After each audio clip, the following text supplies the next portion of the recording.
minutes and 46 seconds ahead of the yellow jersey group Van Garderen at the moment.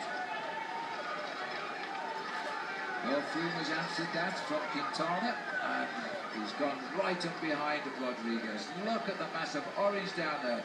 That is Dutch corner.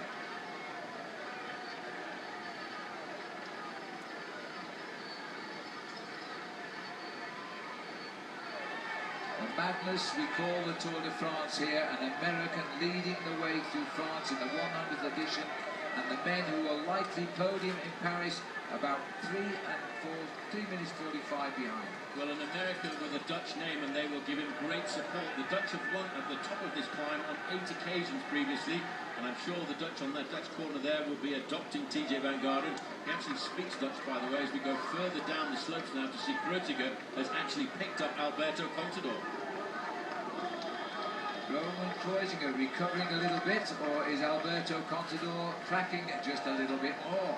As they continue now behind the Froome, Quintana, Rodriguez group. Well, next man to go into the Dutch corner should be Christophe Reblon. He's still at around about, well, he's actually pulling his way back a fraction. I've got him about 37 seconds to Van Garderen. So Reblon rides the road in second place. The other three seem to be getting together. Richie Porte is still coming up steadily. He doesn't seem to have lost too much of his rhythm. When he launched Froome in the Pyrenees, of course, he finished sixth and then finished second. And then cracked. Coming back to He's the come yellow right jersey back group this time. A very, very good recovery by Richie Porte, who's now making a chasing group of 4 as they pass Jens Voigt. Not sure Jens can get onto the back of this group of 4. Talk about a tough day further down the slope. So Kreuziger is now having to pace Alberto Contador, who is paying for all of his efforts to jump away on the descent of the Col de Sarenne in that group as well. Jose Serpa behind them is the rider who is third in the points competition at Nieve. Well, now Richie Porte goes to the front and starts to hammer, putting the rest of this race into a little bit of difficulty. He's found something very special here this afternoon as he puts the hammer down in this group of 4. How on earth Richie Porte did this, but he's not only come back, he's gone straight to the front, and then Quintana's going to say, oh dear, another one's back, as Froome sits behind, and there's a gap opening here. Well, Froome is having a hard time at taking the pace that's being dictated by his own teammate here. He's nodding his head, he's trying to talk to him on the phone, saying, Richie, slow down. It is amazing, but I think he just did ease off, he responded, he's backed off. Richie Porte is now seeing his team leader come back alongside. They've given everything today. Well, the reason Porte was doing that, and although it was hurting Chris Froome a lot, was to try and deaden the accelerations that have been coming from Quintana and the other guy with him. This is Christophe Reblon. He's arriving at Dutch corner here, so he's about 5 and a little bit more kilometres to the summit. TJ Van Garderen a bit further up the road.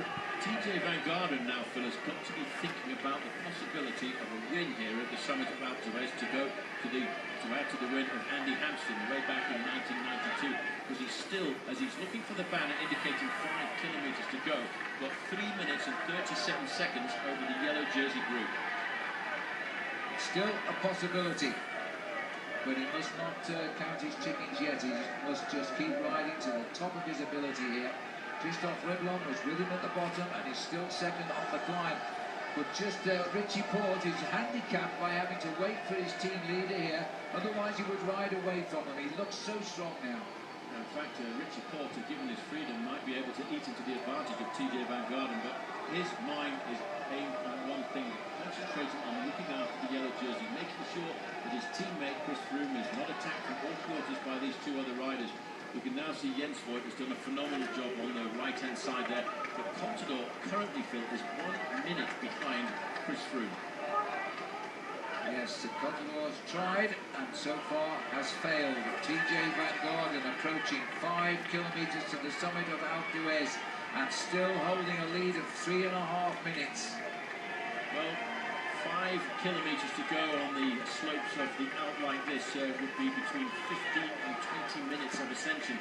He's actually coming to the easier part of the course. It levels off here for a little bit so he can recover before he then goes out into the area where he would be buried off and is right the way up to the finishing line then.